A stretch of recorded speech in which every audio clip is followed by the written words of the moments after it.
Le había puesto grabar en la nube y nada que ver. Bueno, ahora sí vamos a empezar. Ahí vemos niños. ¿Qué es tu hijo o hija, Alejandra? Es mi nieta. ¡Ay, tu nieta! Mira qué belleza. Hola. ¿Cómo se llama? Está acostumbrada a los Zoom ya. Y sí, mi Porque amor. como la mamá estudia, la Hola. mamá de ella fue alumna de Daniel. Mis hijas, María José y Cecilia, fueron alumnas de Daniel. Ah, bueno, ya van a ir llegando los profes. Bueno, muy bien, Sí. esa niña hermosa, te felicito, Alejandra. Hola, Milagros, me alegro que hayas Gracias. salido a entrenar temprano, cosa que nosotros no hacemos. Qué lindo. La verdad. Bueno, vamos a empezar.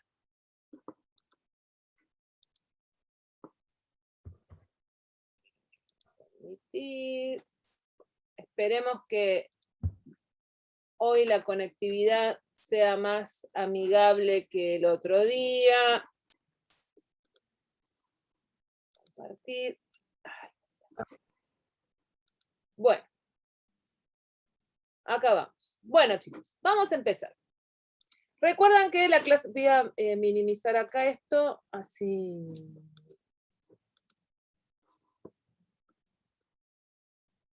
Ah, está bien. ¿No querés hablar, Ana? O no sé qué pasa. Profe, ¿me escucha? Te escuchamos. Le quería hacer una consulta con respecto al trabajo. Ah, ya pasaron esos tiempos. ¿Qué pregunta es? Si es sobre cómo hacer el trabajo, ya lo explicamos, cómo se práctica. No, bueno, sí, aparte de eso, pero por el tema de la profe, o sea, ¿quién es la profe titular de la comisión D? ¿No? Miriam, ¿por qué? ¿Qué pasó? Para ponerla en el, ¿cómo se llama? En En el trabajo, en la yo, carátula. sí. Yo soy. Ah, bueno. Miriam Lucero. Ok. Estamos, muy bien. Buenísimo. Bien. Apaguen los micrófonos, silenciar los micrófonos. Bueno, vamos a ver. Recuerden, chicos, que esto lo estuvimos viendo la clase pasada, que estuvimos repasando sobre el cuadro, y que vimos un ejemplo, y que íbamos a empezar a ver el tema del enunciado. Voy a retomar desde acá, si podemos avanzar sobre lo demás. Lo único que les pido, quizás haya compañeros que estén esperando la transmisión por YouTube, no la vamos a hacer porque esta licencia de Zoom tiene para más de 100, en el caso que no puedan entrar, me avisarán, y ahí vemos de compartirlo por YouTube, y después que nos está comiendo mucho internet cuando hacemos las transmisiones también por YouTube, y en casa está la hija de Maxi estudiando, entonces en este momento tiene clases, y si asumamos más recursos, algo va a salir mal. Así que vamos a apelar a que esta licencia siga siendo la empleada. Bueno, vamos a partir de acá nuevamente a recuperar sobre lo que era el enunciado. Que el enunciado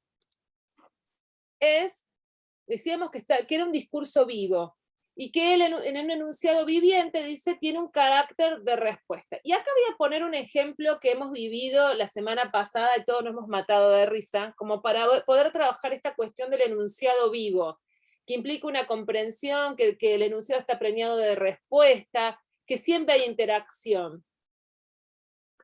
Ustedes recordarán, no hace falta que lo recuerden porque todos los medios lo han traído a colación durante el fin de semana, todas las radios, todos los programas de televisión, todo el mundo ha hablado de la famosa frase del presidente de la nación, que los mexicanos vienen de los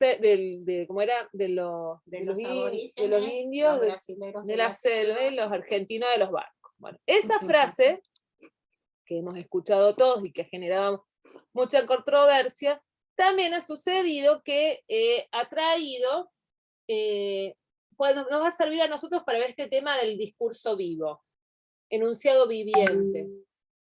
A ver, Dios mío, la Virgen Santa, todo lo que- voy a salir acá. A ver, chicos, porque la gente cuando yo les digo que trabajo... se- Viste, yo también saqué el sonido porque basta que arrancar para que empiecen a llegar los mensajes.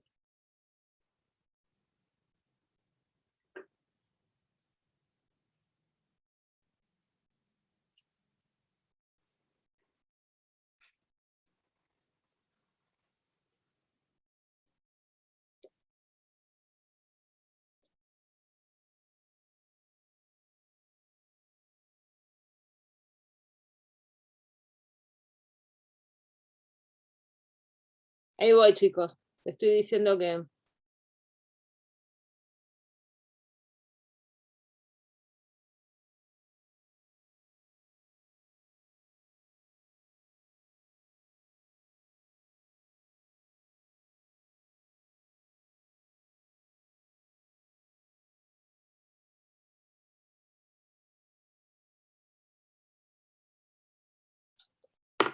No, la gente está como muy desesperada. Voy a apagar ese teléfono. Bueno, sigo acá, perdón.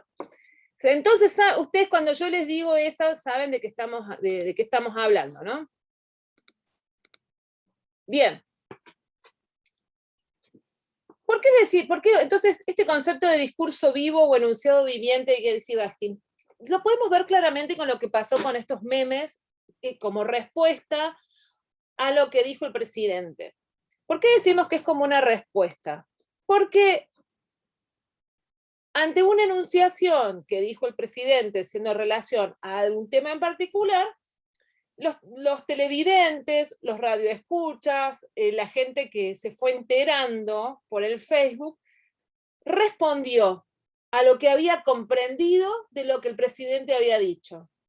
Los que la cazaron ahí nomás empezaron a generar, digamos, algún tipo de rum, y la respuesta inmediata de la audiencia, digamos, en esta idea de que los receptores o los enunciatarios son sujetos activos,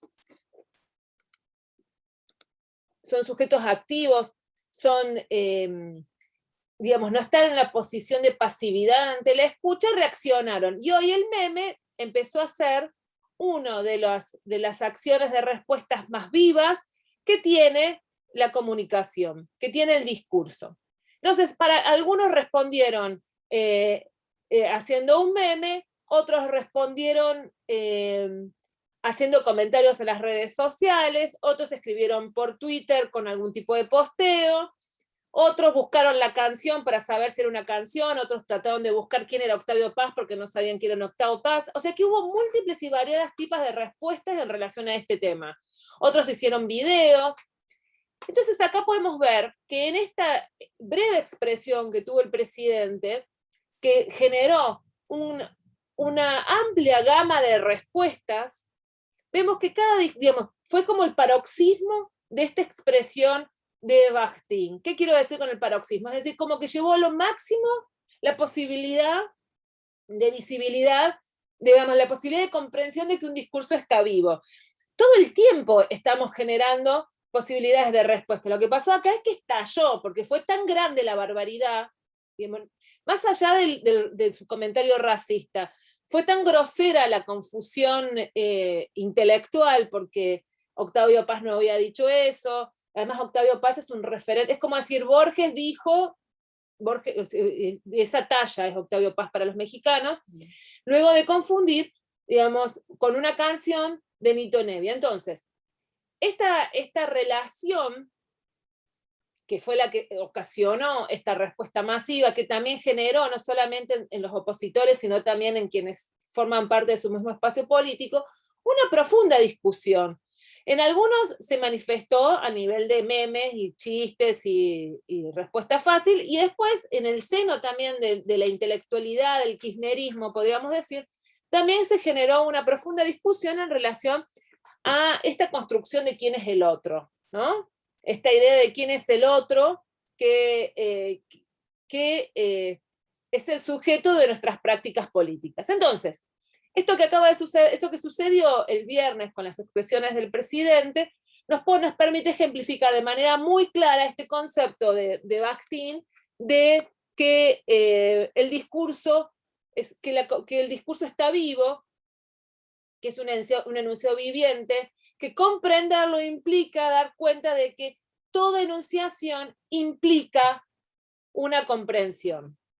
La gente está como entrando, bueno, o tiene problemas de conectividad, porque Solina ya había entrado. Dice, tarde o temprano, lo escuchado y lo comprendido activamente resurgirá en los discursos posteriores o en la conducta del oyente. Fíjense que se dijo lo que se dijo y se generaron un montón de respuestas que fueron casi inmediatas en relación a lo que había dicho, a lo largo y a lo ancho del país, y también en algunos países del mundo se hicieron eco de esto que se dijo, que dijo el presidente. Dice, el discurso solo puede, bueno, y acá vamos a agregar algo más, que podríamos colocarlo en este cuadro que yo les puse de discurso, texto más contexto, que el discurso solo existe en forma de enunciados. Y entonces, vamos a ver que el tema del enunciado no es solo una oración, sino que implica todos estos niveles de análisis, todos estos niveles que atraviesan la lengua. El enunciado es la intención, el enunciado es la visión de mundo que uno tiene sobre lo que está diciendo, el enunciado es la visión, la intención, lo que se dice específicamente.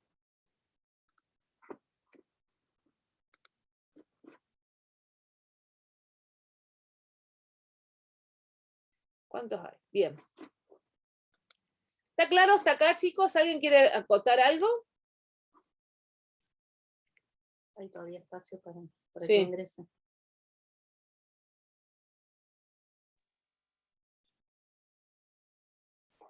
A ver, chicos, a ver. Si van a hablar, levanten la mano, recuerden.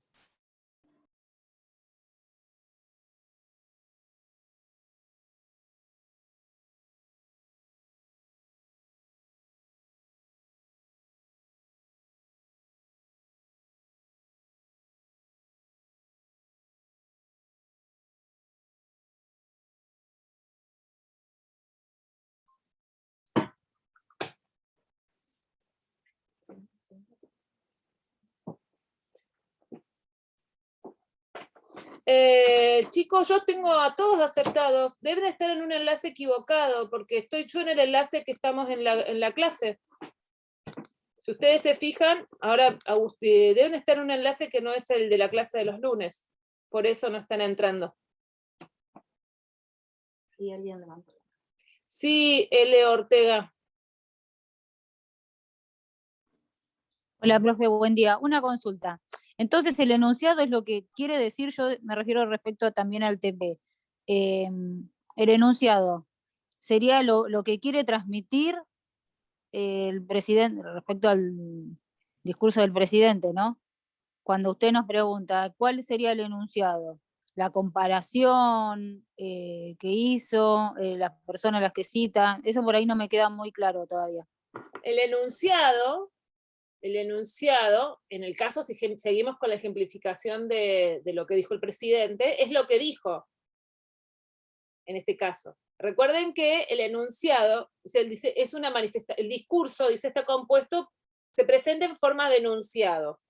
Entonces ahí va a haber una distinción con respecto al concepto de mensaje, ¿sí? Entonces, L. Ortega es la que hablaste recién, ahí fíjate de redefinir. Sí. ¿Cómo te llamás? Ah, y sí, lo que pasa es que lo tengo cargado desde el celu y me lo cargaron mal. Lorena. Ahí te pongo. Ahí está. Claro, entonces cuando usted nos pregunta cuál es el enunciado, entonces nosotros parafraseamos entonces al presidente en este caso, abrimos comillas y sobre después cerramos y lo que quiso decir, entonces de ahí no, sería como el desarrollo. Vos estás preguntándome sobre cómo citar. Ahí estamos confundiendo. Una cosa es una cita de autoridad y otra cosa es un enunciado. Acá estoy la de cómo citar quedó para la clase pasada. Ahora estamos viendo qué es un enunciado. El enunciado no es una cita de autoridad ni una cita bibliográfica. La cita y el enunciado son dos cosas distintas. Enunciado es una forma de manifestación del discurso que involucra la intencionalidad, la visión de mundo, el nivel pragmático de la lengua. La citación es otra cosa, eso lo explicamos el lunes pasado, que tiene que ver cómo incorporar una referencia de un autor dentro de un texto. Claro, pero si yo tengo que hablar del enunciado en este caso que dice el presidente, entonces, por eso, no entiendo, ¿cómo encaro para explicarle cuál fue el enunciado en este caso? ¿Me explico? Sí, porque estás confundiendo conceptualmente. Si vos querés citar al presidente o a quien sea, se extrae la cita de lo que dice. Eso es una cosa. El enunciado es un concepto que nos permite analizar el discurso.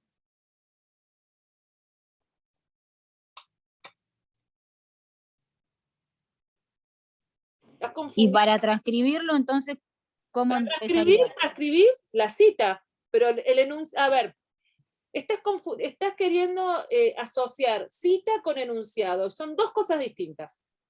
Son dos procedimientos distintos. Citar es la acción de recortar de un texto la opinión del que está hablando o del que está escribiendo.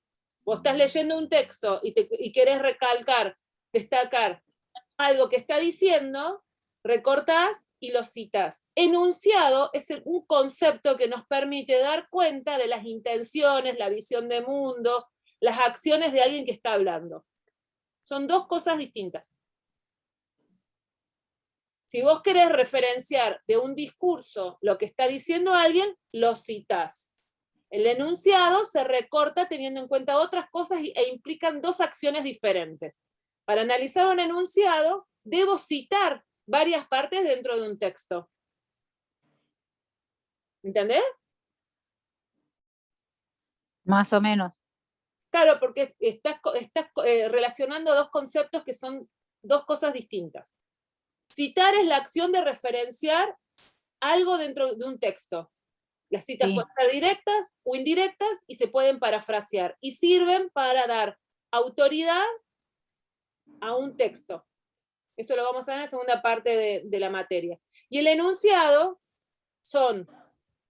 pueden llegar a ser un conjunto de oraciones, pueden llegar a ser un conjunto de ideas que no necesariamente están juntas dentro de un mismo texto, pueden ser ideas que se relacionan en distintas partes del texto, pueden ser imágenes, pueden ser prácticas que conforman un discurso. Y el discurso, el discurso se representa en enunciados, pero nunca se olviden que además está en relación con el contexto. Sí, Melanie, ¿querías decir algo? Fíjate que ahí no sé si pudieron resolver el problema que tienen. Hola, profe, buenos días. Sí, lo que yo quería agregar era eso, que el enunciado está conformado, para explicarle a la compañera, el enunciado está conformado de ciertas oraciones y que a la vez, bueno, es lo que yo entendí, se puede citar algo de lo que sacaste por ejemplo, de lo que dijo el presidente o de algún video o de algo en general. No sé si... Claro, el tema es que, bueno, está bien, lo que Lorena pregunta está bueno como justamente para ejemplificar lo que yo les explicaba la otra vez de a texto laico, laica lectura. Antes de avanzar sobre esto, quiero pedirles un favor. Se ve que los compañeros están confundiendo los enlaces, especialmente de las comisiones de los lunes y de los miércoles, de los que tienen práctico con nosotras. Les pido por favor si les pueden copiar el enlace de Zoom y colocárselos en sus grupos de comisiones, porque parece que están entrando a cualquier lado y están esperando que les den la admisión y no se la vamos a dar porque estamos en el enlace de los lunes. Me hacen ese favor, porque si no tengo que estar como 10 años hasta que yo... Están en la misma. Que dicen que no pueden ingresar. Espérenme un segundito. Voy a silenciar el micrófono porque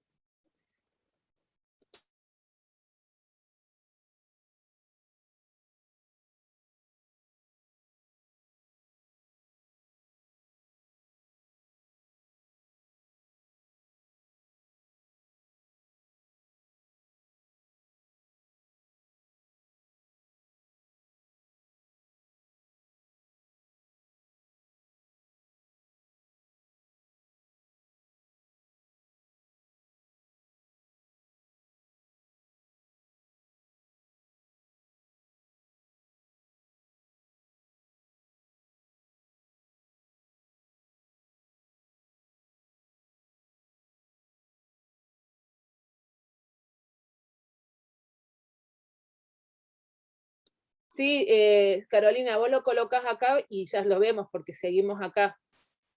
Pónganlo en los grupos. Lo que pasa, Lorena, es que vos estás queriendo... a ver, vamos a silenciar los micrófonos, por favor.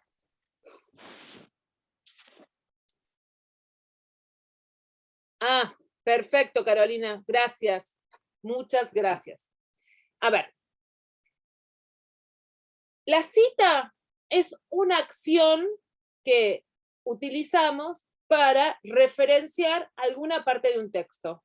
Esa es una cosa. Enunciado es otra cosa. Es como que estamos hablando, es como que vamos a una verdulería. Vamos a una verdulería y encontramos peras, tomates, bananas, qué sé yo. Entonces yo estoy hablando, dentro de la verdulería, estoy hablando de las peras. Entonces, ¿qué son las peras? Y en la verdulería tenemos acelga también. Y vos me decís, bueno, pero ¿cómo meto peras con acelga? Y yo te digo, no, las acelgas sirven para hacer tartas. Y vos me decís, bueno, pero las peras también, ¿cómo hago tartas de pera acelga? No, bueno, poder hacerlo, uno puede hacer cualquier cosa cuando quiere, pero peras nos sirve para hablar de las frutas que hay en la verdulería, y las acelgas forman parte de la verdulería también, pero sirven para otra cosa. Entonces, discúlpenme el ejemplo burdo, pero en primer lugar quiero que puedas identificar que sí, estamos en la verdulería, estamos hablando de algo que es común, pero las acelgas, que sería la cita, sirve para hacer tartas saladas, supongamos. En este caso, para referenciar a un texto. Los enunciados, sí, forman parte del tema del discurso, pero es un elemento que constituye al discurso y que involucra un conjunto más complejo de elementos. Yo no cito enunciados en un texto, porque estaría metiendo un concepto que sirve para hablar de una cosa,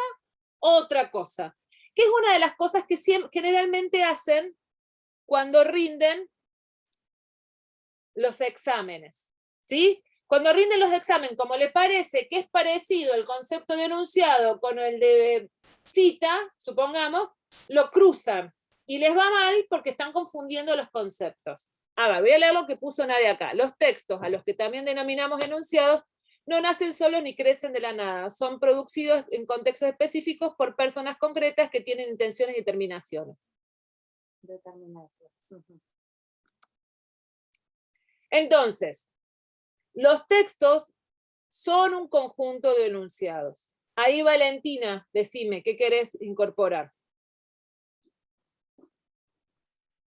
No, a lo que usted dijo nada, pero me parece que a lo que ella se refiere es que cómo yo le explico a usted en el trabajo, en este caso, lo que entendí de lo que dijo el presidente. Creo que a eso es lo que ella se refiere. Por eso a mí, exactamente. Yo también pienso que todos interpretamos a Lorena. Yo también entendí que Lorena quería hacer eso. Lo que pasa es que ella metió el concepto de enunciado en el de cita. Entonces, lo que ella tiene que poner en el texto es, como si el presidente dijo, supongamos, no, el presidente dijo en su discurso tal cosa y lo cita, ¿sí? Pero ahí enunciado no, conceptualmente no tiene nada que ver. No sé si ahí me entendés. Dani, ya que estás... Bueno, y entonces, ¿cómo que encararía el enunciado? Esa es la parte que yo no entiendo. ¿Cómo empiezo redactando, como contando un cuento en tal día, tal? Esa es la parte que por ahí no entendí bien entonces. ¿Será una cuestión de concepto, sí? Y porque todavía no llegamos a esa parte. Estamos analizando. Ah, bueno, pero como ya teníamos el práctico, yo digo, en función de eso... Bueno. Y habla del enunciado. Lo que pasa, Lorena, que ya lo explicamos en los trabajos prácticos y lo explicamos durante este año. Ya explicamos qué es un enunciado y qué involucra un enunciado. Todos los elementos que involucra un enunciado. todo, si estoy justamente, ahora entiendo tu Sí. pregunta, justamente como nosotros explicamos durante todo este cuatrimestre que involucra un enunciado, y lo Enunciado, explicamos sí. justamente cuando vimos este cuadro acá, que te estoy Sí, mostrando sí, acá, yo estaba y lo vi, pero vos ahora tenés que creo que reconstruir todos esos, para dar cuenta de un enunciado tenés que reconstruir todos estos elementos. Todo eso tenés que bien. reconstruir. Por eso yo te hablaba de la intencionalidad, la visión pragmática, el contexto, el micro y el macro. No sé, ¿vos en qué comisión estás, Lorena, de prácticos? En la, Y estás con nosotros. Bueno, eso lo explicó el profesor Daniel Aramburu el día miércoles. la clase, sí, con la profesora, sí, Miriam. Bueno, eso tenés que hacer. Eso, un enunciado no es citar un texto textual. Reconstruir un enunciado implica poner en juego un montón, todos esos elementos que están en el cuadro. ¿Puedo decir algo, profe? Sí, y ¿sabés qué, Dani? Hablamos de este tema y avanzamos, porque para eso tuvimos el día de los prácticos para analizar la actividad. No nos vamos a demorar en explicar algo que ya se explicó el miércoles pasado. Sí, Dani. No, quería reforzar lo que dijiste, el tema de que el enunciado no era la cita de otro discurso, porque ahí entramos en otro tema, en otra cosa, en otra cuestión, y tampoco es decir el tema del que se trata el texto o los videos, chicos, no es decir el tema. Este video trata el tema, no sé, de la corrupción en México, no es eso. Ustedes tienen que construir un enunciado, voy a poner entre comillas un texto, en el que puedan poner en juego todas las cosas estas que se fueron diciendo en el práctico del miércoles y que la profe retomó ahora.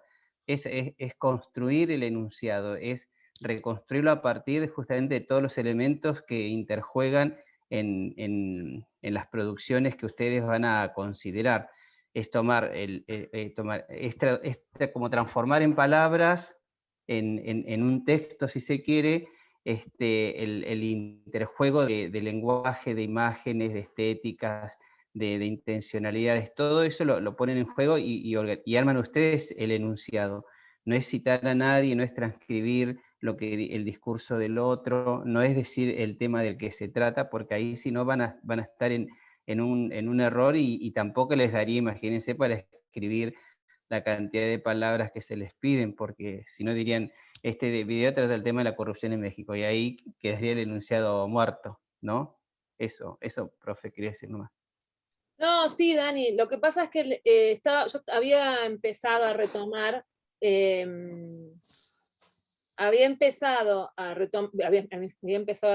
como un poco redundante lo que estoy diciendo. Estaba retomando lo que habíamos visto en la clase pasada sobre enunciado para avanzar sobre Bakhtin, y entonces la compañera hizo la pregunta sobre cómo citaba un enunciado, entonces yo estaba haciendo la explicación conceptual hasta que nos recuerda el tema del trabajo práctico. Yo quiero aprovechar esto a partir de la intervención de Lorena para decir lo siguiente. Los días de los prácticos es para trabajar, digamos, justamente abordar de la manera práctica de lo que se dice los lunes, que son los teóricos. Y en el miércoles pasado, en cada comisión se trabajó justamente el práctico evaluatorio, que es el que tienen que hacer. Los días lunes vemos lo teórico. Fíjense, nos demoramos, son las 11 menos 20. Todavía no logramos avanzar sobre los géneros discursivos. Y yo este tema lo tengo que dar porque hay que seguir avanzando. La semana que viene es feriado, no vamos a tener clase y tampoco vamos a tener práctico porque hay un taller que es para todos los profesores de la materia y no vamos a dar clase. O sea que vamos a perder una semana de clase. Entonces, si nos demoramos y no prestamos atención a las instancias. Yo recuerdo, Dani, que cuando vos explicaste este tema, no sé si hubo espacios de pregunta y de trabajo. Además, las clases están grabadas. Ahí no sé Totalmente, Lucrecia, ahí nosotros dimos alguna sugerencia a medida que las íbamos dando, íbamos habilitando la palabra para la consulta, y después generamos al final también con Miriam un espacio de consultas y bueno, no hubo mucho en realidad. Entendimos Entonces, que había quedado todo claro. Y ahí es donde Dani se pone, Dani, estás blanco, angelical, te faltan las alas nomás. Yo estoy vestida de negro, así es que ya sabemos quién es el policía bueno y quién es el policía. Y la Miriam está de... Porque esa es la parte donde Dani me dice, no te enojes, Lucrecia. Yo la estoy diciendo, ¿no? Escuchando. Pero es la parte en la que Sotelo se empieza a transformar. Porque nosotros dimos un taller el lunes pasado, especialísimo, en el que hablábamos del alumno autogestivo y todo. Justamente por esto, porque siempre pasa lo mismo. Que se le está por acabar el tiempo y dicen, ¿y ahora qué? ¿Qué es lo que hago? Y dicen, ay, qué jodida que esta profesora nos puso una pregunta capciosa. No, es una pregunta que resume todo lo trabajado en este cuatrimestre. Entonces, con estudio, con las preguntas en el momento propicio, podrían haber resuelto este interrogante. Pero como yo soy Cruella de Vil, y Dani acaba de apagar su cámara para que quede en versión angelical y ausente y dejarme a mí como logro, no, mentira. Vamos a avanzar, ¿sí? Entonces, pero les pido por favor que la próxima vez que suceda lo mismo, que tengamos un teórico y un práctico para ir explicando, no pase esto porque si no perdemos las clases. Si bien análisis es anual y nos permite especular un poco más con el tiempo, no quiero que nos demore mucho tiempo con el teórico. Pero ahora que el Dani está de cuerpo presente ahí, voy a aprovechar para avanzar este tema que me encanta darlo siempre con él, porque él sabe mucho más que yo de esto, que es el tema de Bakhtin y los problemas de los géneros discursivos. Bakhtin va a hacer un señalamiento muy interesante a partir de esto que yo venía retomando, de por qué el discurso, del por qué el enunciado implicaba, digamos, componía o constituye los discursos. Y voy a admitir, gracias, la Miriam me pone así como para que no. En la próxima me va a poner. Estamos con mates diferentes. La próxima vez me va a poner la banda, no sé. En los discursos están compuestos de enunciados y que esos enunciados implican una visión de mundo y que implican una dimensión pragmática también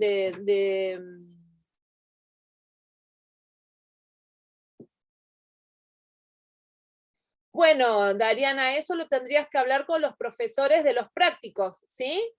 Ese tema. Resuelvo, si tienen alguna duda sobre el práctico, hablen con su profe de la comisión de los prácticos. En este caso la comisión B es la profesora Celeste Suárez. Bien. El uso de la lengua. Como nosotros estuvimos viendo hasta ahora, el uso de la lengua caracteriza las actividades humanas y por lo tanto es variado. Esto lo veníamos viendo cuando trabajábamos sobre cómo se decía que en cada lugar, cuando vimos variaciones dialectales. De hecho, seguramente que el video o la canción que hayan elegido, o sea, Molotov o el video de la publicidad, encontraron que hay palabras muy específicas, hay palabras que marcan el lugar de la procedencia claramente. Si yo le digo chingón, saben que argentino no es, y que el chingón tiene que ver con una palabra que caracteriza a un país determinado, que es México. Y podemos ver entonces que la lengua está viva, que la lengua varía de acuerdo a distintas características. ¿Y qué dice? Todas las esferas de la vida cotidiana están atravesadas por la lengua. Coco Wash. No, ahí me mata. Entonces, va a decir Bakhtin, se lleva a cabo la lengua en enunciados que pueden ser orales o escritos, concretos y singulares, que pertenecen a los participantes de una u otra esfera de la praxis humana. Estos enunciados reflejan las condiciones específicas y el objeto de cada una de las esferas, no solo por su contenido y por temática y su estilo verbal, o sea, por la elección de sus recursos léxicos, fraseológicos y gramaticales de lengua, sino ante todo por su composición y su estructuración. Entonces, la lengua, va a decir Bakhtin, entonces, se lleva a cabo en enunciados, que pueden ser concretos y singulares, que pertenecen a los participantes de una esfera u otra esfera de la práctica humana. Entonces, dije, y acá seguramente Bakhtin, si estuviera en este momento de la vida, digamos, diría que además pueden ser multimediales, escritos u orales, visuales, pueden ser en videos, en canciones, en dibujos, en textos escritos, digamos. Los enunciados, singulares, concretos, de concretos que se pueden ver y tocar y que son abstractos también. Pero es decir, estos enunciados reflejan las condiciones específicas y objetos de cada una de las esferas. ¿Qué quiere decir? Que Esos enunciados, orales, escritos, visuales, van a reflejar una práctica concreta, una praxis concreta del ser humano. Y por su estilo verbal, o sea, como es dicho, a partir de lo lexiológico, lo fraseológico, lo gramatical, y también por su composición y estructuración. Por ejemplo, si yo te digo, vieja, anda, estoy acá con la Mila, ¿no? Le digo, vieja, anda, fíjate en la esquina si viene el guachín y me trajo la birra. Entonces, si ustedes dos no ven acá, es muy probable que piensen que yo le estoy diciendo vieja porque es grande. Pero si yo acá tengo, qué sé yo, no sé, estoy con mi sobrino, le digo, vieja, anda a la esquina a ver si el guachín trajo una birra, no le estoy diciendo porque sea mujer ni porque sea grande, sino porque es una forma en la que generalmente algunos tienen para referirse al otro. Si yo digo guachín, no es porque la persona que vive en la esquina no tenga madre, sino porque es una forma de referenciarse al otro, ¿no? Entonces, esa forma de expresarnos, que varía de acuerdo a su contexto, que está estructurada de cierta forma, que está tan atada, ¿no?, al contexto, y que me permite darme cuenta de con quién estoy hablando, es la forma de manifestación del enunciado, ¿no? Entonces, por eso, y tomándonos en lo que decía Lorena, preguntaba Lorena recién, el enunciado no es una oración que yo cito, es el resultado, fíjense, de un montón de cosas, del léxico, de lo fraseológico, de lo gramatical, del tema que se dice, cómo está estructurado, ¿no? Esto que nosotros hablábamos y hacíamos una referencia, por ejemplo, un meme, y lo que hablábamos cuando se suscitó toda la discusión en relación a lo que ha dicho el presidente, un meme, ya te voy a dar la palabra, Max, espérame un segundo. Un meme es un enunciado que tiene una parte que está escrita, una parte que es una imagen, una forma de relacionar la imagen con el texto que genera humor. Entonces ahí tenemos lo léxico, lo fraseológico, lo gramatical, pero además voy a ver si mientras hablo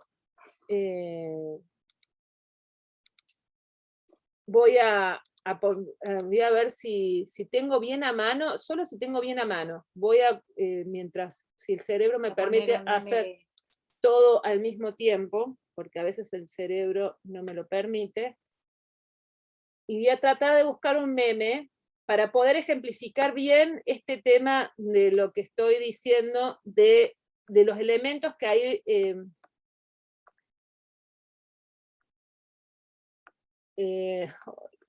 cuando no los quería ver, tenía 200.000 memes sobre cómo llegó Alberto, y ahora, no sé si ustedes, creo que no están viendo mi Facebook, pero acá está. Espera, voy a abrir acá, voy a dejar de compartir. Ya va, Maxi, aguantame un segundo, que quiero mostrarles como para ejemplificar esto que estamos viendo ahora. ¿Lo ven? Esperen que tengo que admitir acá y tengo que ver ahí, tengo como muchas acciones al mismo tiempo. Bueno, no sé si ustedes alcanzan a ver, díganme algo si no. Sí. Bien. Sí, profe. Se ve. Bien, ahí tienen, ¿ven? Entonces, voy a abrir acá nuevamente, cuando me siento muy limitada. Dice, un enunciado, dice, son concretos y singulares y pertenecen a los participantes de una u otra esfera de la praxis humana. Acá tenemos un meme, ¿no? Pertenecen a una praxis. Dice, estos enunciados reflejan las condiciones específicas y el objeto de cada una de las esferas, no solo por su contenido, fíjense, acá nos define las condiciones y el objeto. ¿Por qué se dice lo que se dice? Y por su estilo, o sea, por la elección de sus recursos léxicos. Fíjense los recursos léxicos que utiliza, fraseológicos y gramaticales. Hay una preeminencia, en un meme siempre hay una preeminencia de la imagen, relacionada de tal forma que se pueda entender lo que se está diciendo. Y están relacionados y estructurados de acuerdo a una misma superestructura que tiene el meme. Entonces nosotros vamos a ver acá. los barcos que nosotros podíamos identificar que vienen los españoles y un indígena mirando desde la costa. Dice, cagamos, dicen los argentinos, dicen los indígenas. Y vienen los argentinos y dice, Brasil, decime que se siente tener en casa a tu papá, ¿no? Que sería los argentinos llegando a conquistar Brasil, ¿no? Porque recuerden que acá hay una referencia hipertextual que la cita del presidente decía que los brasileros venían de la selva, por eso los argentinos están llegando a la selva y le están haciendo ese comentario. Entonces, nosotros, ¿por qué decimos que este meme es un enunciado?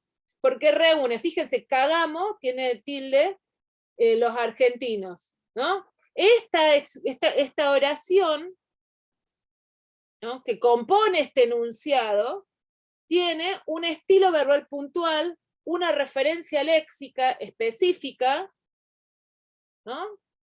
Una variación, acá podríamos decir que tenemos un sociolecto específico, que podría ser tenemos varias cosas, tenemos un sociolecto, tenemos un lecto diatópico, y que se relaciona con distintas expresiones marcadas dentro de su imagen. Esto es un enunciado. Voy a dejar de compartir y voy a irme acá. Vamos a abrir ahora esto de acá. Volvemos a la definición. Los tres momentos mencionados, dice Bakhtin, el contenido temático, podríamos seguir pensando en relación a... ahí te voy a dar la palabra, Lorena. Quiero avanzar con el contenido de esto que estoy viendo ahora. Los tres momentos mencionados. El contenido temático, podríamos pensar en el meme, el tema de la referencia a lo que dijo el presidente. El estilo, que fíjense, hay imágenes y también hay expresiones muy típicas dentro de las variaciones dialectales, diatópicas, podemos pensar en relación al argentino. Y la composición, la forma que está estructurado en tres secuencias a partir de la imagen, están vinculados indisolublemente en la totalidad del enunciado. ¿Bien? Esto que habíamos empezado a trabajar y es a lo que apuntamos. De un modo semejante por la especificidad de una esfera dada en la comunicación. El enunciado involucra todos estos tipos de elementos. Cada enunciado separado es, por supuesto, individual, pero cada esfera del uso de la lengua elabora sus tipos relativamente estables de enunciados, a los que denominaremos género discursivos. A tal punto, esto que yo les muestro del meme, nos permite ejemplificar los géneros discursivos, que hoy se piensa que el meme tiene, digamos, hoy se piensa, no, se considera el meme que tiene una superestructura específica que lo determina en un tipo de género discursivo. No cualquier cosa, imágenes, contexto, es un meme. El meme tiene que tener ciertas características. Tiene características de, digamos, elementos de la parodia, de la cita textual, de algunas cuestiones vinculadas al chiste. Y nos vamos a meter en géneros discursivos. Lorena, antes de pasar a géneros... Ah, Maxi, vos querías decir algo, antes y después Lorena. Maxi Vera. No, decía que, o sea, con lo que usted dijo así de decir a la sobrina, ponerle tipo apodo, dependiendo de cómo te diga si está acostumbrado o no. Bueno, esa ya era otra persona. Así le dice a las personas, o sea, dependiendo si ya tienen apodo, entre amistades y eso, ¿no? Creo que tiene que ver. Disculpa, Maxi, tiene que ver con referencia a lo que dijo la profe de guachín, vieja, ese tipo de conceptos. Sí, no, sí. Cuando hablas en ese lenguaje, que no necesariamente, por más que le digas guachín, significa que no tiene padres. Claro, porque lo que varía es muy bien con respecto a eso. Claro, si vos le decís, por ejemplo, en Córdoba se le dice generalmente, para hacer un chiste, dice, cállate, hijo de la ruluda. Pero no necesariamente tu mamá es ruluda, ¿entendés? Es una claro, forma si no, vendría a ser un apodo ya, o sea, entre amigos, amistad, o entre familias, digamos, un apodo familiar. Que seas hija de la ruluda no significa que tu mamá sea ruluda. En mi caso, mi mamá era ruluda, así que no me generaba nada, o sea, era como ahí va la hija de la ruluda, era connotativo, específicamente una relación directa entre la palabra y la definición. Pero que sí, vieja, o sea, no es que nosotros seamos viejas, es una forma de hablarle a alguien que es un apodo, que hace referencia que es una variación dialectal, ¿no? Una forma de llamar a alguien, de acuerdo a la edad, de acuerdo al momento histórico. Es lo que hablábamos una vez, por ejemplo, que ahora estuve viendo que en el Facebook ponían cosas, dice, decía algo que haga referencia a tu edad sin decir qué edad tenés. Entonces, por ejemplo, a mí se me ha ocurrido decir, me están arrastrando el ala. Arrastrar el... No, pero te fuiste muy atrás. Pero bueno, pero yo quería decirle como que era muy vieja. Arrastrar capaz que Dani se acuerda, capaz que a Dani le arrastraron el ala muchas veces. Arrastrar el ala significa presumir. Tal cual. ¿Viste?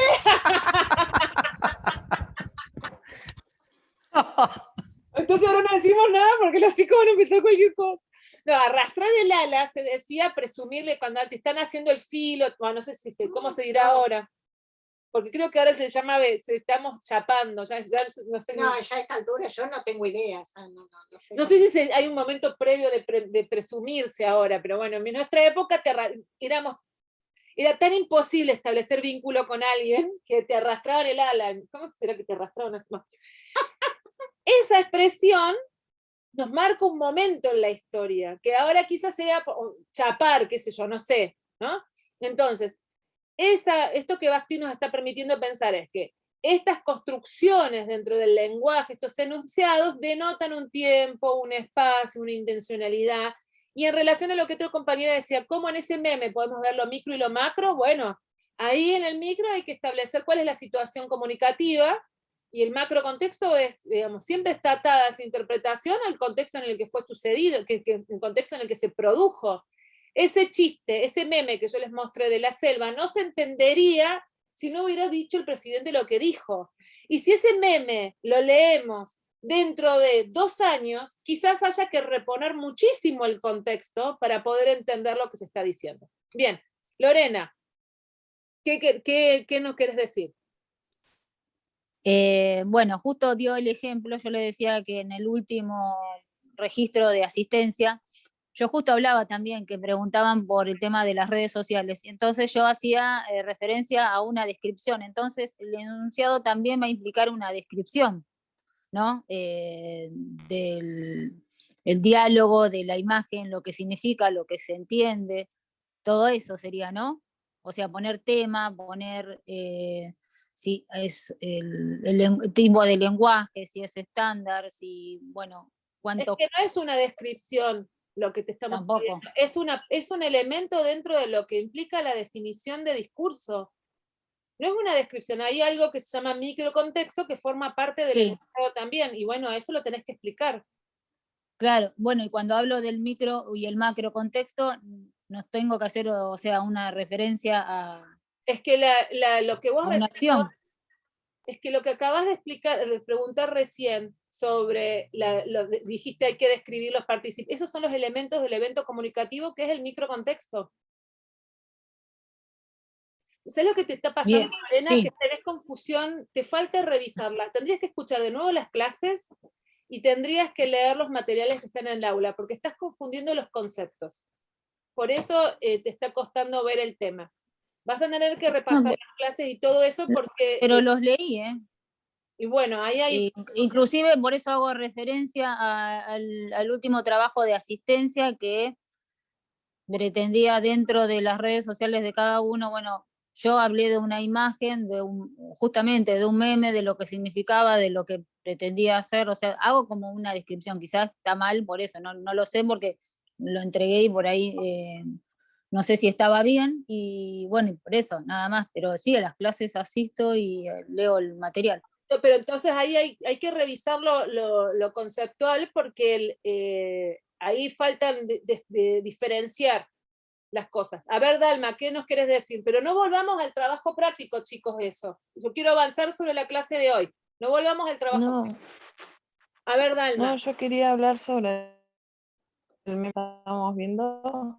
Sí. Puede ser que, como decía usted, si lo vemos dentro de unos años no vamos a entender nada porque hay que retornar al micro y al macro contexto, y justo sería, no es el género, la burbuja también en la que está comprendido el meme es que estamos con esto del fútbol, la Copa América, el lenguaje es muy similar, y también tomando de punto este clásico con Brasil, tiene como una doble interpretación. Hay que entender lo que dijo el presidente en el discurso y también que estamos en un contexto como que la gente está fanática con el fútbol. Perfecto, muy bien. Ese ejemplo que diste, Dalma, es del macro contexto. Cuando nosotros tenemos que dar cuenta del enunciado y de todos los elementos que lo constituye, eso que pusiste ahí justamente tiene que ver del macro contexto también, para el compañero que preguntaba, ¿sí? Bien, voy a seguir con géneros discursivos. Muy bien, Dalma. Géneros discursivos. Entonces, Bakhtin va a plantear que la lengua varía, que los discursos son el reflejo de lo que la gente vive y habita en la vida cotidiana, que los enunciados se construyen a partir, digamos, nacen de las experiencias de la vida cotidiana, y que entonces va a proponer el concepto de géneros discursivos. Y va a decir que son ricos y diversos porque la posibilidad de actividad humana es inagotable, que cada vez que hay actividad de las personas, hay posibilidades de géneros discursivos. Y va a decir que hay dos tipos de géneros discursivos, primarios y secundarios. Y leo esta otra cita, dice, en cada escena de la praxis existe todo un repertorio de géneros discursivos. Esto que veíamos recién. Hay un género discursivo relacionado a los memes, los posteos de Facebook, de Twitter, ¿no? Del WhatsApp. Vamos a ver que cada praxis de la vida cotidiana representa un género discursivo. De ninguna manera se debe subestimar la extrema heterogeneidad, dice, de los géneros discursivos y la consiguiente dificultad de definición de la naturaleza común de los enunciados, ¿no? Esto que le está costando ahí a despular a Lorena. Entonces, los géneros discursivos, esto es muy importante, porque nos va a permitir avanzar sobre el segundo punto. En cada escena de la praxis que existe un repertorio de géneros discursivos. ¿Por qué les digo que es vital y es un proceso de ruptura muy grande este punto? Porque cuando nosotros logremos comprender de dónde provienen los géneros discursivos, vamos a poder hacer el tránsito a la segunda parte de la materia que tiene que ver con el género académico y todo lo que implica los textos académicos. ¿De dónde parte? ¿Por qué justamente esto que Lorena planteaba? ¿Cómo cito? ¿Cómo escribo? ¿Cómo puedo construir un texto que dé cuenta del análisis que me están pidiendo? Bueno. No, se usa. Ah. Está llorando. ¿Y la Frida? Está allá, salió. Ah, entonces la Frida la que está queriendo... ¿Viste? Bien. Vino todo el pueblo. La diferencia entre los géneros discursivos, primarios, simples y secundarios complejos. Los géneros discursivos, vamos a empezar por los secundarios para poder entender los primarios. Los géneros secundarios, discursivos secundarios, surgen en condiciones de comunicación compleja, relativamente más desarrollada y organizada, principalmente escritas. Ahora acá, si bien vamos a ver que hay géneros discursivos secundarios que también se dan en la oralidad, ya empezamos, como le dije hoy, a partir de la clase de hoy, a esta altura de la materia, a poner proa en relación a lo que nos interesa como enfoque principal en esta materia, que son los textos académicos, el género discursivo académico. Y como estamos viendo, más allá de que haya una preeminencia de textos audiovisuales o formatos digitales en textos discursivos, en la universidad, el soporte fundamental del texto, de los géneros discursivos en la universidad son centrados en la escritura, ¿sí?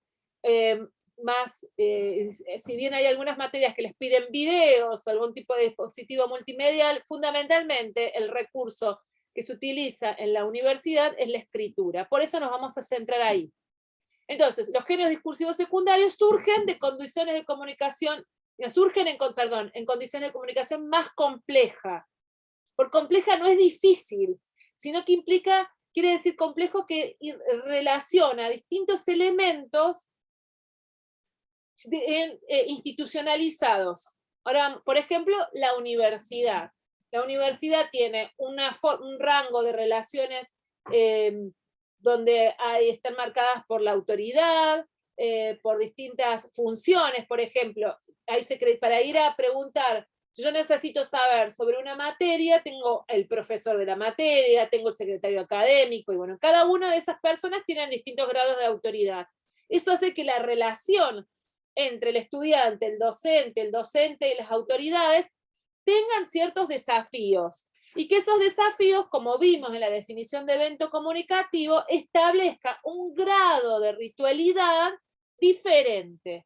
Entonces, si yo quiero escribir una nota al secretario académico para que porque tengo dificultades para cursar, recupero el concepto de evento comunicativo y pienso, esa nota, ¿a quién va dirigida? ¿Quiénes intervienen, no? El secretario académico y el alumno, entonces ahí ya eso me marca un grado de ritualización, una complejidad en el vínculo, donde hay cierta distancia. Yo no le puedo poner, hey, Karina, supongamos que Karina es mi hermana y es la secretaria académica. Yo no le puedo poner, che, digamos, no le puedo decir tomando la merienda a la tarde, che, Karina, resolveme el problema con los alumnos, porque me va a decir Karina, bueno, sí, está bien, pero ¿sabés qué? Necesito que me presente una nota. Entonces yo no le pongo, che, Karina, como te dije el otro día tomando el té, fíjate de Maxi que no sé qué, no le puedo poner así, le pongo, tengo que responder al grado de ritualidad que presenta la relación que se establece en la institución. Es por eso que en la universidad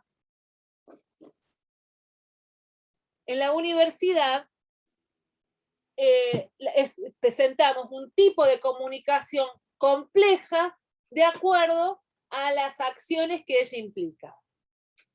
Y bueno, el proceso de formación de estos géneros discursivos secundarios, ¿no?, absorben y reelaboran diversos géneros primarios construidos en la comunicación inmediata. Es la hora en la que el CEU se pone insoportable. Basta, CEU. Entonces, estos géneros discursivos secundarios provienen de los primarios. Una nota, si ustedes se fijan, después vamos a hacer un gráfico de este tema y se lo vamos a poner al aula para que puedan ver. Inclusive les vamos a proponer que hagan algunos rastreos ustedes. Supongamos, ¿cuáles serían los antecedentes de mandar un mail a una autoridad? El antecedente directo de mandar un mail es, por ejemplo, mandar una carta, una nota. Primero una carta. A ver, si el grado de ritualidad académica, por ejemplo, puede ser tener que presentarnos a visitar el legajo. Exactamente. Eso implica el grado de complejidad de la comunicación dentro de la universidad. Entonces, por ejemplo, tenemos que mandar un mail formal. Entonces, la forma en la que yo presento el mail tiene que ver con el grado de ritualidad que presenta relación construida entre el enunciador y el enunciatario. Entonces, si yo voy a mandarle un mail a la secretaria académica, el antecedente directo de esa forma de mandar un mail es una carta, como se mandaban las cartas antes, que poníamos la fecha sobre la izquierda, sobre la derecha, sobre la izquierda a quién va dirigido, generalmente le pongo de mi mayor consideración, me dirijo a usted, bla, bla, bla. Entonces,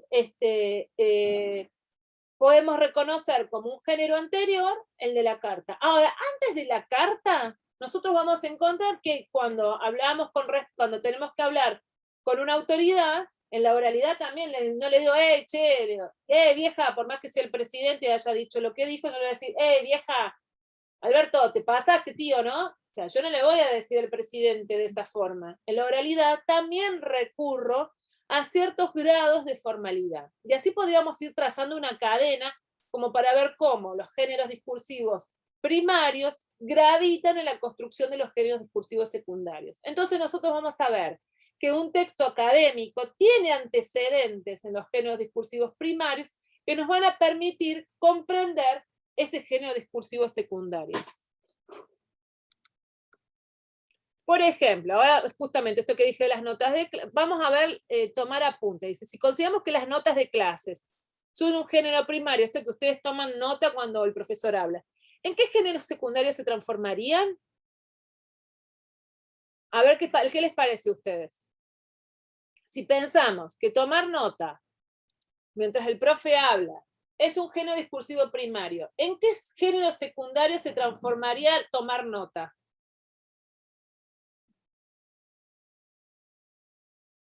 Me hirve la cabeza. Y después de apuntes, ¿en qué cosa, Dalma? Un informe, un ensayo. Muy bien, qué chicos tan sabios.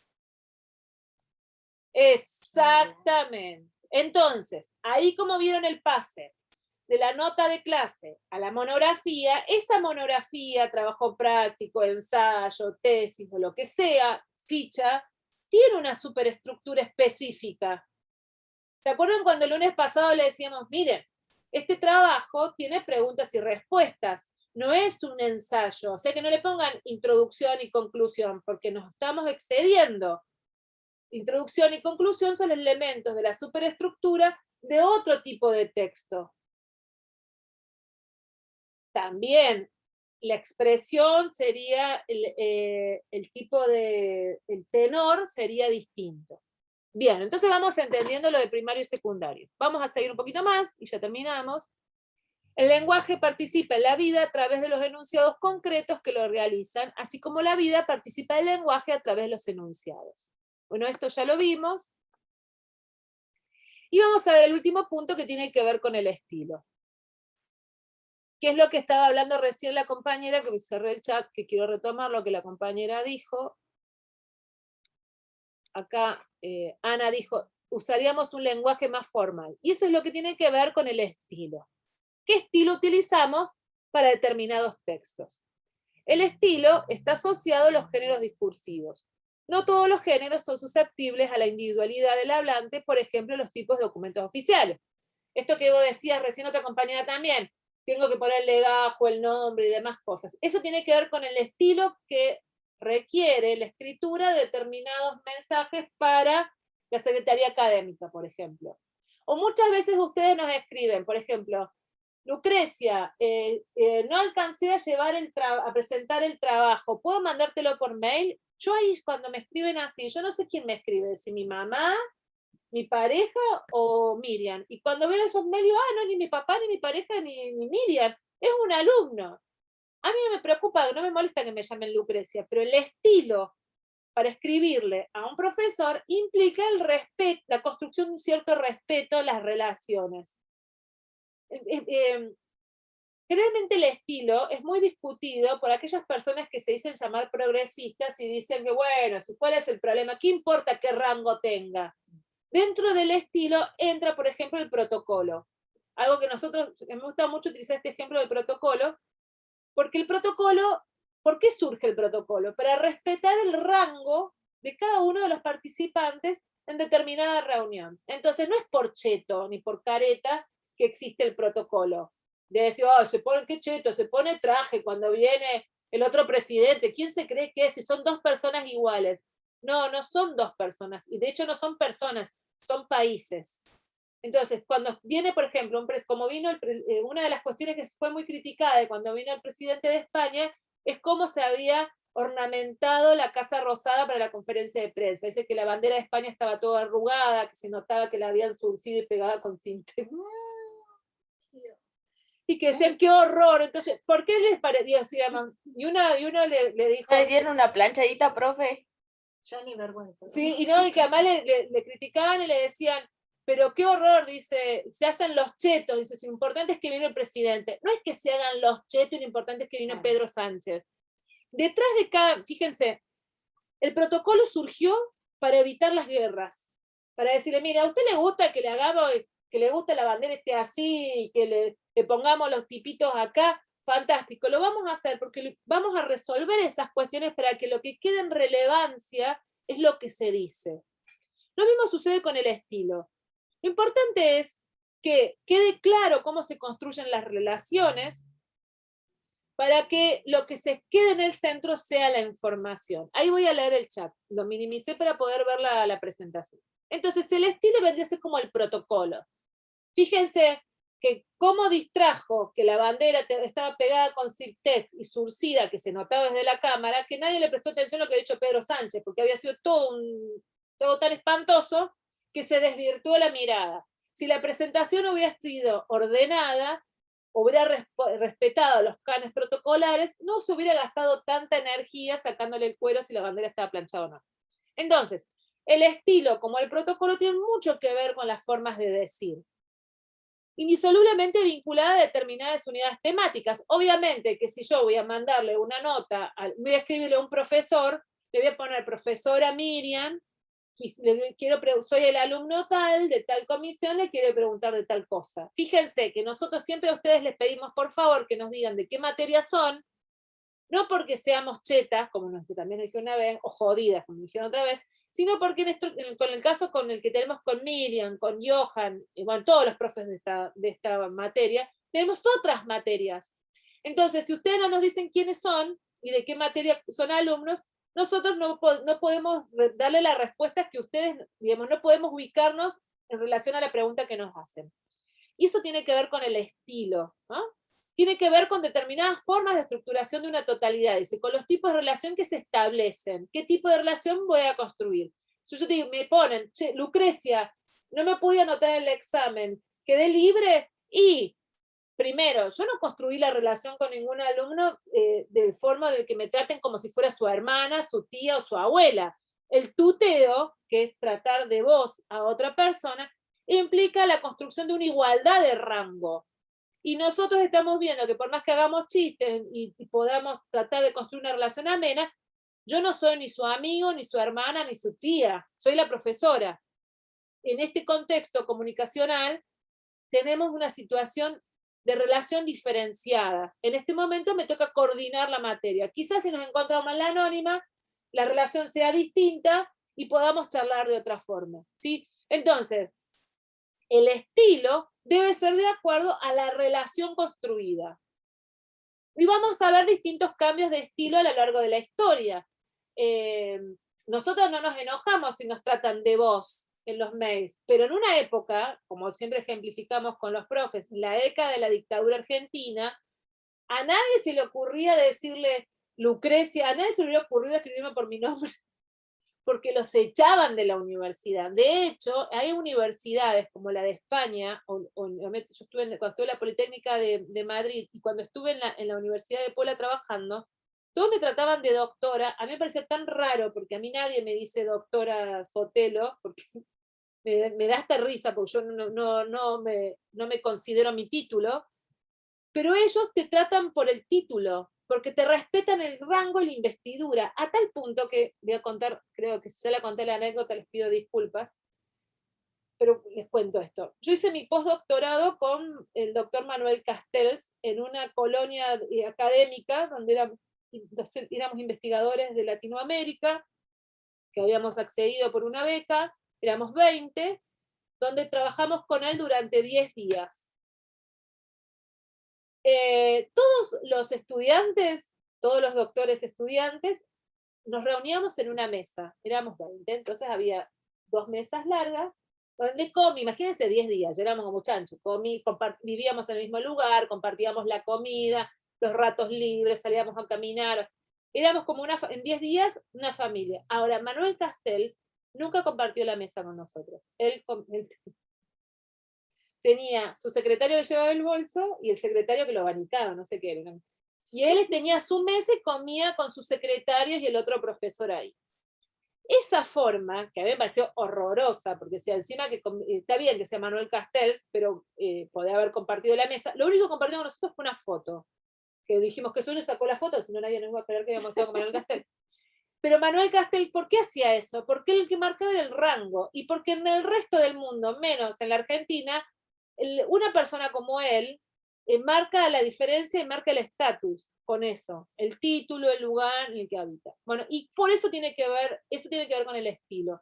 Y es muy importante trabajar el estilo, porque lo vamos a empezar a ver ahora cuando empecemos a escribir textos académicos, que el estilo es fundamental para ser escuchados. Podemos discutirlo muchísimo el estilo, de hecho nosotros en esta materia lo discutimos mucho. El profe Johan es como tiene más claridad sobre el estilo académico, y lo sostiene inclusive en su forma de hablar. Es muy agradable escucharlo hablar. El profe Johan habla distinto, por lo menos que yo, que parezco que, como diría mi mamá, que hablo una carrera. El estilo es importante manejarlo, porque es la puerta de entrada al mundo académico. Yo lo puedo discutir muchísimo, lo puedo criticar, Pero si no manejo el estilo del género discursivo académico, no me van a escuchar. Entonces, le podemos sacar el cuero a Castells y decirle, pero qué viejo agrandado, se hacía el anarquista, pero llevaba 2 secretarios, uno que le llevaba el bolso y el otro que lo abanicaba. Pero uno lo veía y decía, no, bueno, él con eso marcaba su estatus, decía, todo lo que vos quieras, pero yo soy Manuel Castells, así que a mí llévame el bolso. Y eso, uno puede decir, bueno, quisiera ser otro tipo de líder, quisiera ser otro tipo de intelectual que no necesite secretario, pero Manuel Castells o muchos otros, para ser escuchados, para que Manuel Castells te escuche, que genera situaciones de enunciación propias de ese mundo. Tal es así que están discutidos, no significa que esté bien o esté mal, chicos. Son las marcas que tiene determinada comunidad académica. Tal es así que es discutida que hay un autor, que bueno, que ya murió, que yo ya lo he citado un montón de veces, que se llama Pierre Bourdieu, que tiene un libro que se llama Homo Academicus, donde él estudia justamente cómo se construye la Universidad de la Sorbonne como espacio de disputa de lo que significa ser académico y ser intelectual, y cómo hay distintas posturas, distintas poses dentro del ámbito académico que implica que uno se constituya como tal y sea sujeto de enunciación.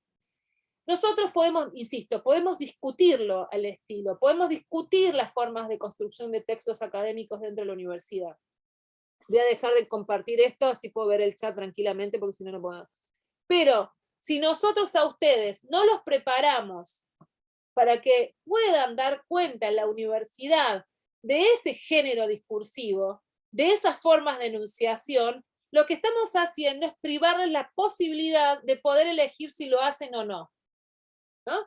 Si yo no puedo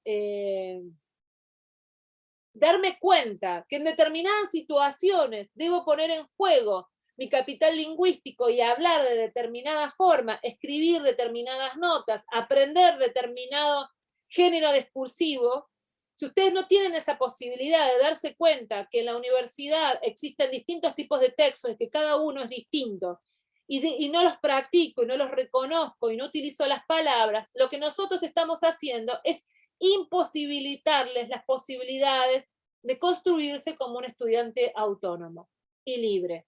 Si ustedes creen que hablo de manera genérica, hablarle al profesor es lo mismo que hablarle al verdulero, estamos en un problema, porque no van a poder distinguir las posibilidades de rango y de estatus. Que eso no significa que esté bien o esté mal, significa que cuando uno va a buscar trabajo, por ejemplo, debe saber que cada lugar tiene sus reglas. Y en la medida de que yo puedo identificar las reglas que tiene cada situación enunciativa, saben que soy más libre, porque puedo saber cómo ubicarme en cada contexto, y puedo elegir cómo ubicarme en cada contexto. Y eso es lo que nosotros apuntamos con esta materia. A ver.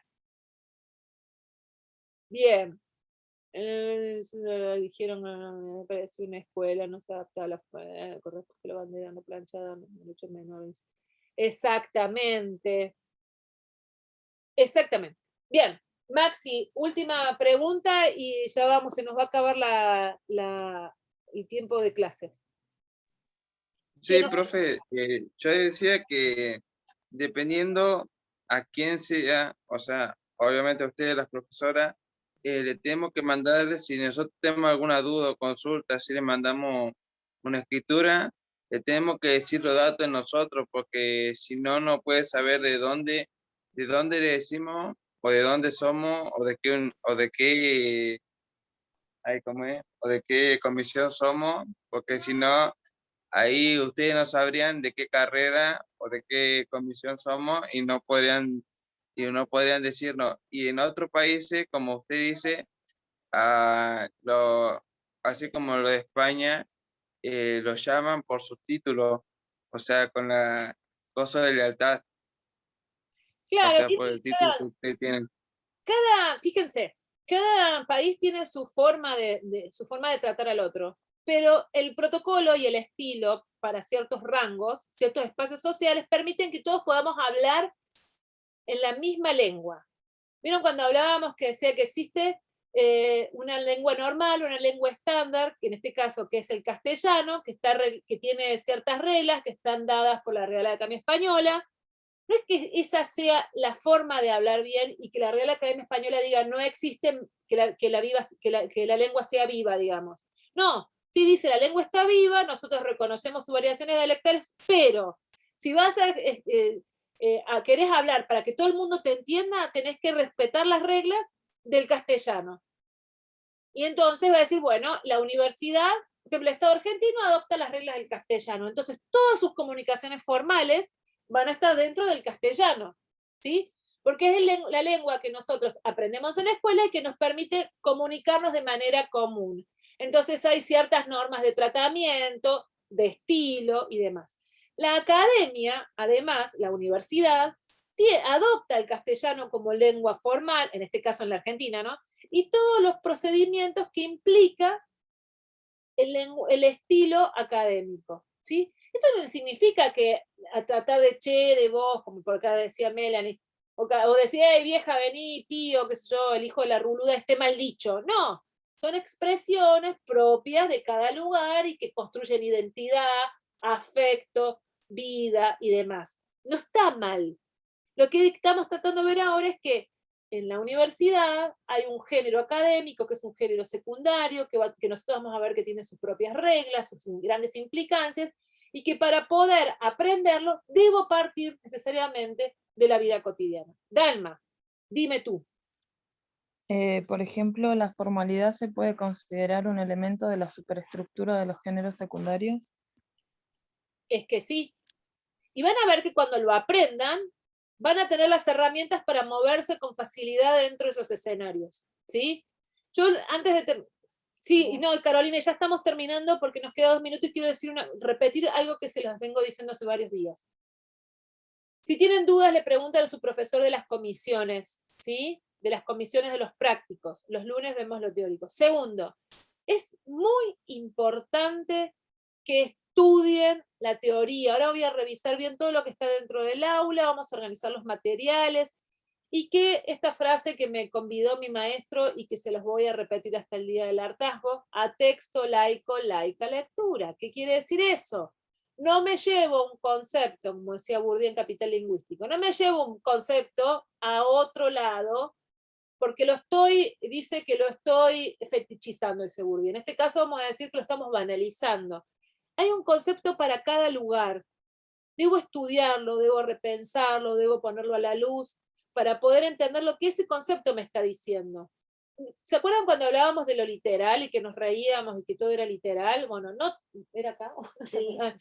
No es, yo veo que estamos, era un ejemplo en otra materia y yo ya estoy como estoy saliendo. Una de las primeras. No es todo literal. No es todo, que se puso de moda y dijo, es literal. No, no todo es literal. Se ha puesto la palabra, se ha puesto de moda y la están, como diría mi mamá, bastardeando. Están quitando origen.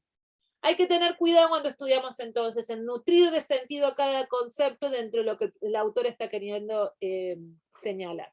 Bien, antes que nos corran, chicos, este miércoles hay clases, sí, hay clases de práctico. En cada comisión van a profundizar con acciones prácticas en lo que vimos ahora de géneros discursivos y vamos a seguir profundizando en enunciados. Antes que nos corten, les mando un saludo. Se va poniendo pesada la cosa, porque ahora vamos a poner manos a la obra. O sea, ya estamos en el proceso de quiebre, y como todo proceso de quiebre y de ruptura, uno pone en tensión quién es y lo que aprendió para dar un paso más. Y el paso que vamos a hacer ahora es el de específicamente abordar el capital lingüístico y el texto académico, que es lo que más nos preocupa en la universidad. Bueno, les mando un cariño, les recuerdo que hoy a las 6 de la tarde tenemos el tercer encuentro, a las 7 de la tarde, perdón, a las 7 tenemos el tercer encuentro del taller de aprendizaje en entornos mediados por tecnología. Que se quiera sumar, el link está en mi Facebook y en el del gabinete, y si no lo mandamos por mail. Les mando un beso, chicos, descansen. Hasta el miércoles. Chao. Chau, chau. Chao, profesora. Chao, Bárbara, chao, Magalí, chao, Alejandra, chao, Chao, Laura, profe. chao, Maxi, chao a todos, Marilina.